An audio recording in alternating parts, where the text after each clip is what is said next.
everyone, welcome to my channel. I am Arcane Strix, or you can call me Strix.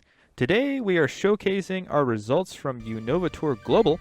That was last weekend. Very exciting event. There were a lot of raids to complete over the entire weekend. As shown initially, we chose the black version of the special research.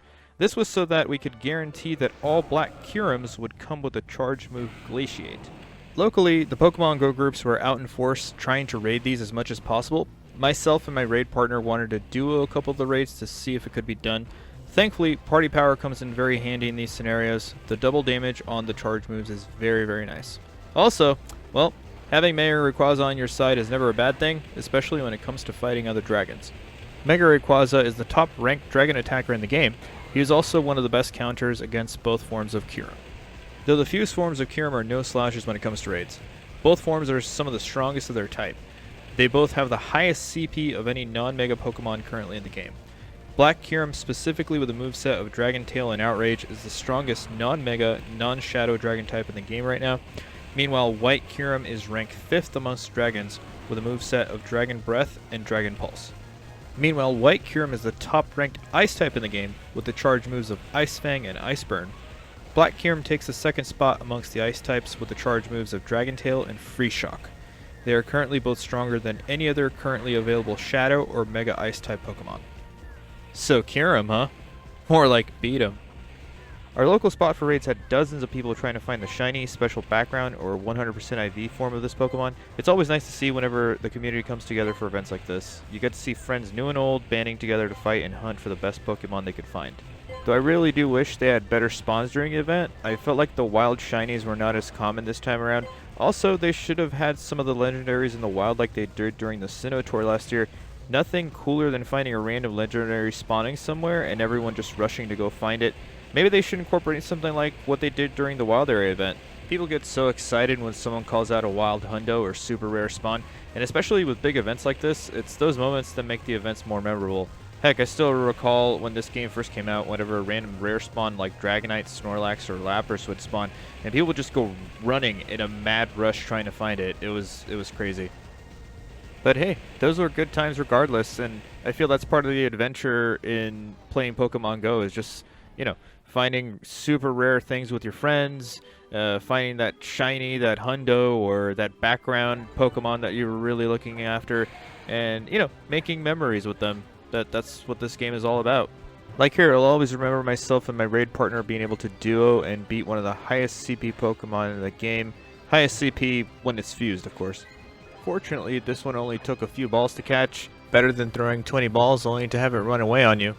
Unfortunately, this one was not very good, but hey, they can't all be winners, right? Now we are moving right along here to the duo raid of the Black Kyurem. We use the same strategy with the Mega Rayquaza at the lead. Though technically Mega Lucario is the strongest counter to Black Kyurem, we just kept using the same strategy because, you know, if it ain't broke, why fix it? We were able to clear the first fusion form with well over 100 seconds left, so we fully expected to be able to do the same with the Black Kyurem as well. Still had to try to dodge as much as possible, as this Black Kyurem had Fusion Bolt as its charge move. Unfortunately, I wasn't quick enough in one of those, and the Rayquaza was dispatched pretty quickly. I did, however, bring my own Black Kyurem to this raid just to see how well it would do. Technically, it's the 9th best counter to Black Kyurem itself with Dragon Tail and Freeze Shock. Though I initially left my Black Kyurem with Shadow Claw as its fast move. Those Freeze Shocks with the party power doing a pretty steady amount of damage, though the Fusion Bolts were also adding up after a while, and unfortunately the Black Kyurem went down.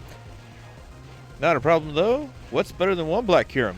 Well, two of course. Though I really wish they gave more fusion energy per raid.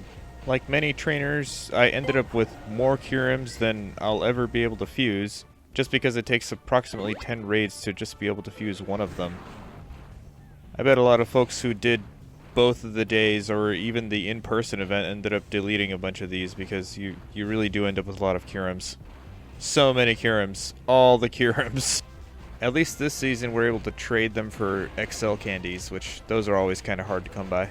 Though come to think of it, I'm still working through all the bucket loads of Necrozmas that I caught during last Go Fest too, so They really should let people do more than one special trade a day. I feel like it just ends up being kind of a waste with so many extra legendaries that you really can't do anything with. Not to mention that requiring so much fusion energy to be able to fuse these isn't really budget friendly or friendly to newer players or even free to play players. Like, I brought a friend who is relatively new to the game and he was only able to do a few of them, and yeah, it's kind of a bummer to bring someone who's new and just them not being able to play the event fully just because they didn't give us many free passes for the event.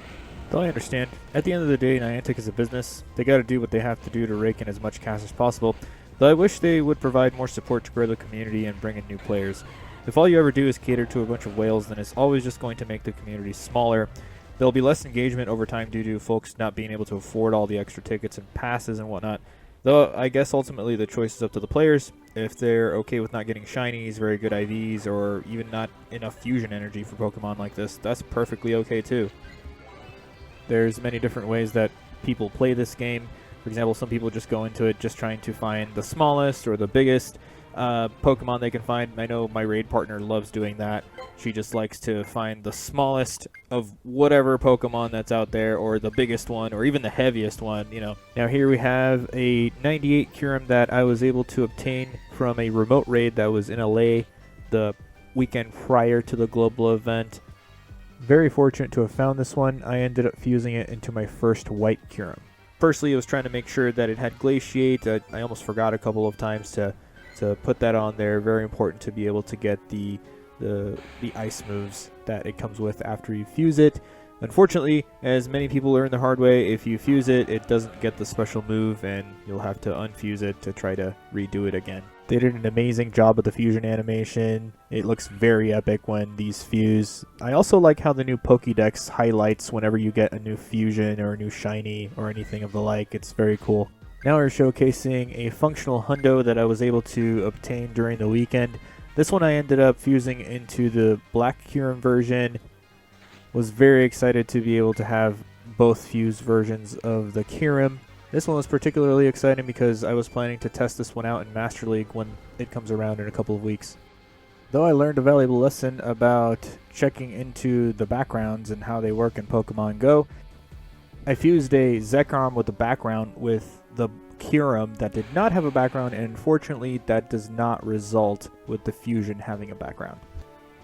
I really wish they had some sort of warning text that told you that that would happen that way. They do have a special background fusion pop-up, so, you know, I don't think it would be that much more programming to say, hey, this one will not actually result in a fused background during the fusion. I made sure to give this one the second charge move, as being able to have Fusion Bolt on it was absolutely necessary to be able to run it in the Master League. Also being able to have access to both of the adventure effects finally was very nice. Black Kyurem comes with Freeze Shock as its adventure effect, while White Kyurem comes with Ice Burn, both very powerful adventure effects. And finally, after much toil and work and searching, I was finally able to obtain my Hundo Kyurem. It was an epic adventure trying to find a legendary Hundo. I had not been able to get one since, I believe, last August. That was a Shadow Lugia that I ended up purifying to get the Hundo. You know, sometimes that's just how the game works. Unfortunately, there's very little RNG protection to save you from going literally hundreds upon hundreds of raids without a 100% IV. Albeit, like I've said before, you know, not everyone needs one, but I like playing the Master League, so, you know, it's kind of a rite of passage to be able to play in that league. And, well, it's kind of cool to be able to have the highest non-Mega, non-Shadow CP Pokemon in the game right now. So, needless to say, I powered it up all the way immediately. Then I proceeded to naming it. I was debating between Smog or Fatalis. For all you Monster Hunter fans out there, I ended up naming it Fatalis because what better fitting name for a super powerful dragon, right? And well, what's better than a Hundo, you ask? Well, a Shundo, of course. My raid partner won the Poke Lottery and traded for a shiny lucky Hundo Kyurem. Was very happy for her. It was her first Shundo ever. She's been playing since the game came out, just like I have in 2016, so it's very exciting. Anyways, that is all for now. Thank you for joining in, amigos. Until next time, may the Shundos and Hundos be with you all.